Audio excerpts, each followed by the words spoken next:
રાજકોટ જિલ્લામાં ગોંડલ ખાતે ભાજપના પ્રદેશ પ્રમુખ જગદીશ વિશ્વકર્માએ ભાજપના પ્રશિક્ષણ વર્ગનું ઉદ્ઘાટન કર્યું હતું। ભાજપના પ્રોટોકોલ મુજબ ગોંડલ ખાતે યોજાયેલા આ વર્ગમાં કુલ 11 સત્રોનું આયોજન કરવામાં આવ્યું છે, જેમાં અલગ અલગ વક્તાઓ અને નેતાઓ કાર્યકર્તાઓને પાર્ટીની વિચારધારા અને આગામી રણનીતિ અંગે માર્ગદર્શન આપવાનું આયોજન છે। આજે પ્રથમ દિવસે બીજા સત્રમાં પૂર્વ મંત્રી ભૂપેન્દ્રસિંહ ચુડાસમાએ ઉપસ્થિત રહીને કાર્યકર્તાઓને સંબોધ્યા હતા।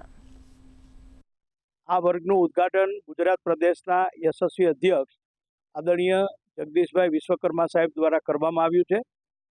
આ વર્ગમાં કુલ 11 સત્ર એટલે 11 વક્તાઓ આવશે। અત્યારે બીજું સત્ર પૂર્વ મંત્રી આદરણીય ભૂપેન્દ્રસિંહજી ચુડાસમા સાહેબનું શરૂ થયું છે। આવતીકાલે 7 સત્રો અને પરમ દિવસે 2 સત્રો એમ કુલ 11 સત્રોનું આયોજન છે। વર્ગમાં પાર્ટીની યોજના પ્રમાણે અલગ અલગ વિષયો ઉપર વક્તાઓ અપેક્ષિત કાર્યકર્તાઓને માર્ગદર્શન આપશે અને પરમ દિવસે બપોરે ભોજન બાદ આ વર્ગ પૂરો થવાનો છે।